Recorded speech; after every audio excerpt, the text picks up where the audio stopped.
ये WhatsApp guys, welcome to my first blog. তো guys তোমরা জানো আমি অনেক চ্যানেলে ব্লগ বানাতাম। তো গাইস সেই সব চ্যানেলে তো কোনো সাকসেস পাইনি। তো এর জন্য আবার এসেছি একটা সুন্দরবনের গ্রামে।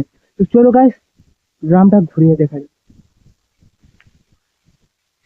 তো গাইস দেখতেই পাচ্ছ এটা হলো গ্রামে গান। আর গাইস এটা হলো পুরো একদম সুন্দরবনে। তোমার যেমন বইতে বা কোথাও হতে পড়েছো সুন্দরবনে সুন্দরী গাছ, গোড়া, হেতাল। তো গাইস এখানে সেই সমস্ত গাছ পাওয়া যায়। আর গাইস দেখো এই সাইডে একটা বড় ফিশারি। আর গাইস আরো সামনে কিছু দেখা যাচ্ছে, আমি সামনে গিয়ে দেখবো। তো চলো গাইস যাওয়া যাক সামনে। তো গাইস এখন আমি ক্যামেরা নেচার মোডে লাগিয়ে রেখেছি। আর নেচার মোডে তোমার একবার চারিদিকে ভিউজ দেখো। হয়তো ভিডিওতে একটু ব্লার বা খারাপ কোয়ালিটি আসতে পারে, কারণ আমার মোবাইলটা সস্তা বা লো কোয়ালিটি। তো এর জন্য মোবাইল দিয়ে বানাচ্ছি, ভিডিওটা স্টেবল হচ্ছে না। তো গাইস আমি এসছি এখানে। তো গাইস তোমরা একবার দেখো। আর গাইস শুনেছি এখানে নাকি রয়্যাল বেঙ্গল টাইগার, হ্যাঁ গাইস, যেই রয়্যাল বেঙ্গল টাইগার কিনা আমাদের পুরো ইন্ডিয়াতে বিখ্যাত। তো গাইস সেই রয়্যাল বেঙ্গল টাইগার এই জঙ্গলেই পাওয়া যায়। মানে এই জঙ্গলে সবসময় আসে না, মাঝেই মাঝে আসে। তো গাইস দেখো একবার চারিদিকে। গাইস এখান থেকে কিছুটা দূরে সামনে, গাইস এখান থেকে কিছুটা দেখা যাচ্ছে ওই সামনে কিন্তু একটা বড় নদী বা ফিশারি আছে। তো গাইস ওখানে তো যাওয়ার চেষ্টা করব, কিন্তু গাইস যেতে পারছি না। এখান থেকে কিছু ঘর বাড়ি কিছু কিছু দেখা যাচ্ছে, যদি জুম করে দেখাতে পারি তোমাদের দেখিয়ে দিচ্ছি। এবার গাইস চারিদিকে জুম করে দেখে দাও। গাইস একবার তোমরা দেখো, ওখানে দূরে একটা লোকাল রাখা আছে। আর গাইস একবার তোমরা, তো গাইস যদি আমার কাছে ড্রোন থাকতো তাহলে ড্রোন ফুটেজ দেখিয়ে দিতাম। তো গাইস তোমাদের ভিডিও যদি ভালো লাগে তাহলে অবশ্যই চ্যানেলটা সাবস্ক্রাইব করবে।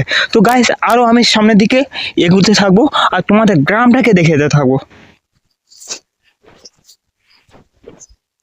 তো গাইস তোমাদের গ্রাম কেমন লাগছে অবশ্যই কমেন্ট করে কিন্তু জানাবে। আর আমি এখানে এসেছি একটা দরকারে, মানে তোমরা জানো এখানে মামার বাড়ি আছে, মামার বাড়িতে ঘুরতে এসেছি।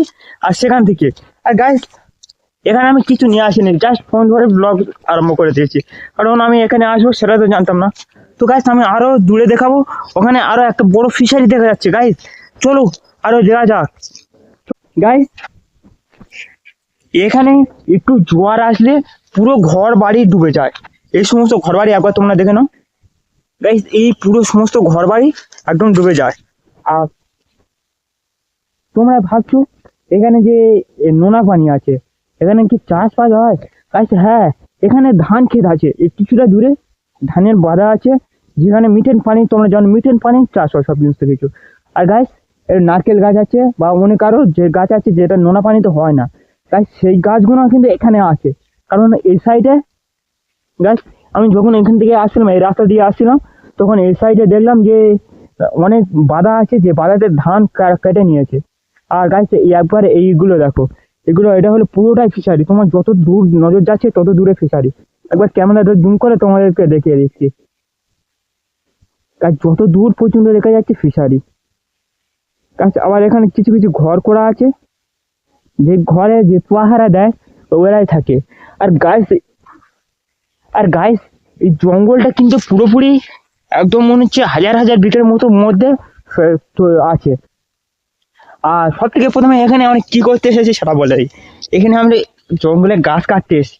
গাইস তোমরা এটা ভেবো না যে জঙ্গলে গাছ কাটতে এসেছি, জঙ্গলে গাছ নয় গাইস, এখানে যে সরকারি গাছ কাটতে এসেছি, মানে সরকার থেকে কন্ট্রাক্ট নিয়েছে, ওই গাছ কাটতে এসেছি, কিন্তু জঙ্গলে গাছ নয়। এখানে লোকেদের গাছ আছে সেই তাদেরই গাছ কাটতে এসেছি। তো গাইস তোমাদের আজকের ভিডিও কেমন লাগলো অবশ্যই কমেন্ট করে জানাবে। আর ভিডিও ভালো লাগলে অবশ্যই চ্যানেলটা সাবস্ক্রাইব করে দেবে। আর গাইস এই গ্রামটাও ঘুরে দেখাবো তোমাদের। চলো গাইস পুরো গ্রামটা ঘোরা যাক। আর গাইস তোমরা এখানে ভাবছো যে আমাদের ওইদিকে দিকে ভালো রাস্তা হতে চায় না, আর এখানে গাইস তুমি একবার রাস্তাটাই দেখো, ওই দেখো একদম পুরোটাই ঢালাই রাস্তা। আর গাইস এখানে দেখো কেউ নিশ্চয়ই এখানে হাত সাফাই করেছে, কারণ একবার তোমরা গাছটা দেখো, এটা জঙ্গলের গাছ। আর জঙ্গলের গাছটা পুরোটাই কেটে দিয়েছে। আর জঙ্গলে একবার পুরো গাছগুলো দেখো কত মোটা মোটা, অনেকটাই মোটা আর অনেকটাই গুলো বড় বড়। গাইস এই জঙ্গলের এই সাইডেও দেখো। গাইস তোমাদের বলেছিলাম যে জঙ্গলের এই জঙ্গলের যে মিঠেন পানির চাষ হয়, সেই চাষ দেখো গাছ, এই সাইডে দেখো, সাইডে পুরোটাই মিথেন পানি চাষের বাধা। আর এখানে দেখো সর্ষে। আর গাছ এখানে দেখো কিছু মনে হচ্ছে এটা খ্রিস্টান। হ্যাঁ গাছ, এটা হয়তো খ্রিস্টানদের কবর। তোমরা একবার দেখানো কিও করা আছে আর খ্রিস্টানদের মতো। গাইস এখানে আমি এতদিন জানতাম যে গাইস এখানে আমি এতদিন জানতাম যে শুধুমাত্র হিন্দু থাকে আর মুসলিম থাকে, কারণ মুসলিম হয়তো কম থাকে, কিন্তু খ্রিস্টান থাকে সেটা জানতাম না এই এরিয়াতে। এই এরিয়াতে পুরোটাই মুসলিম আর খুব কম হিন্দু এই এরিয়াতে। এটা হলো সুন্দরবনে, তোমরা বলে দিচ্ছি জায়গাটার নাম সুন্দরবন পেটকুলচাঁদ নাম, মানে এই যেই জায়গাটা আছে এই জায়গাটার নাম হচ্ছে জঙ্গল ঘেরি, মানে দেখ চারিদিক থেকে জঙ্গলে ঘেরা, এর জন্য জায়গাটার নাম জঙ্গল ঘেরি দিয়েছে। গাইস তোমরা সামনে কিছুটা দেখে দিই, ওইটা হলো মামার ছেলে আর ওকে কিছু জিজ্ঞাসা করবে। তোমরা গাইস এই সাইডগুলো একবার দেখো, পুরোটা চারিদিক থেকে ফাঁকা। আর একবার গাইস কত দূর থেকে একটা জিনিস দেখাচ্ছি দেখো, এটা হলো ইট ভাটা। গাইস এই ইট ভাটাটা হয়তো এখান থেকে কমসে কম 10 থেকে 15 কিলোমিটার দূরে, কারণ আমি যখন এসেছিলাম কমসে কম 1 ঘন্টা রাস্তা পাশে বসেছিলাম, তখন পায়ে ওই ইটের ভাটাটা ছিল তখন 1 ঘন্টার মতন। গাইস ওই ইটের ভাটাটাকে এখানে আসা পর্যন্ত 1 ঘন্টা লেগেছিল আমার সময়। আর একবার ভেবে দেখো তাহলে ওইটা কত বড়টাই হতে পারে। গাইস তোমাদের ভিডিও যদি ভালো লাগে প্লিজ সাপোর্ট দেখিও আর কমেন্ট করে জানিয়ে দিও জায়গাটা কেমন লাগছে।